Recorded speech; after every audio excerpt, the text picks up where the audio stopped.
The Road to Bitcoin by Dub 5.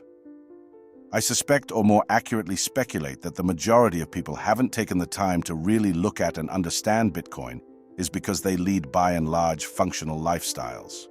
When life is fine and the pace is acceptable, why not spend your time enjoying life? Of course, there are folks on the other end of the not-too-distant spectrum where they are struggling to make ends meet and can barely put food on the table, let alone have time to breathe or even think a thought. There will be some unicorns that aren't struggling and have enough time to think and contemplate what exactly is the meaning of life, or why does the world work the way it does. I wouldn't be surprised if there are folks that struggle but purposely put aside time to rethink their course in life and how it can be improved. We all look for hope when we feel hopeless, the moment of reaching out, whether it be religion or something else that allows us to keep moving forward. Whether anyone bothers to look more deeply at Bitcoin will require a certain level of critical thinking. It could be as simple as, why hasn't this Ponzi scheme imploded by now?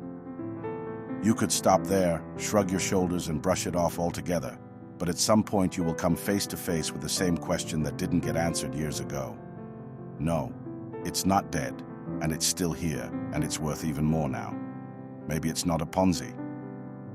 Another troubling fact is finding enough correct information to even start. Where does one start? In the early days of Bitcoin, people interested could only speculate the change or impact it would have on the world, but no one knew for certain it could happen, possibly not even Satoshi. But it didn't stop them from dreaming.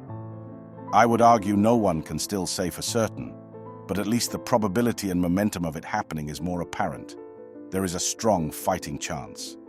As Bitcoin matured over the years, it gave people more time to question and think about why and how it could succeed. From there, some took on the challenge to make it happen, or at least help it along. Nowadays, the difficulty is finding the right signal. Sure, there are more podcasts, YouTube videos, online articles, free courses, memes, but that may not be the first thing most people encounter. I suspect traditional media, in this case cable television or major online media sources like Google News, Facebook, still prevalently permeates and controls this space. Which brings us back to how anyone would get started down the rabbit hole of studying Bitcoin. The individual would most likely need to search for the right signal. That could be a knowledgeable friend or a popular social media platform. That's a start. The friend you have may not know it all, or worse yet, is more interested in crypto than Bitcoin itself. Even with major platforms like Twitter, now known as X, you still need to wade through all the voices in cyberspace to determine who is speaking the truth, giving the right signal. For folks that prefer to read books, it may actually be easier, as there are quite a few good books available that speak deeply about Bitcoin, its purpose, and its value. You still have to read a few books to get a better overall picture. The truth is, Bitcoin isn't one topic. It's an amalgamation of many topics and almost all topics. Sounds extreme until you ask yourself, what isn't impacted by the presence of money? So now we are back to step one. In order to fully understand the use case and purpose of Bitcoin, you first need to study and understand the history of money, the purpose of money, and how money impacts our society at large. There's an endless amount of books on money, no doubt. It would be easy to get trapped reading Keynesian economics and not even seeing an alternative to it called Austrian economics.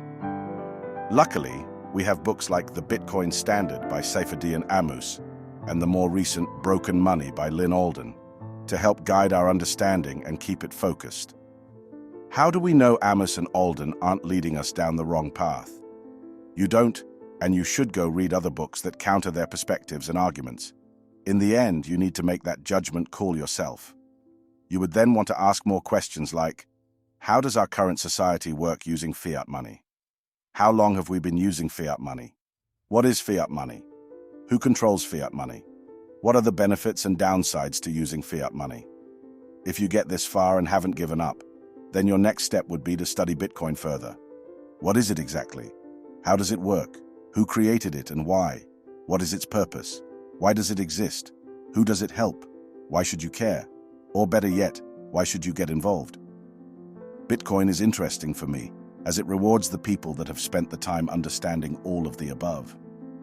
I suspect most people would have given up if they didn't have a need or didn't recognize something not being quite right in the world to even bother looking for an answer they didn't know existed. Bitcoin requires patience, the patience to learn and understand, the patience to watch it grow. Bitcoin teaches resilience, also known as diamond hands. Would you trade the best for something inferior? Bitcoin requires you to keep learning, and that in itself is the secret to success. Until next time.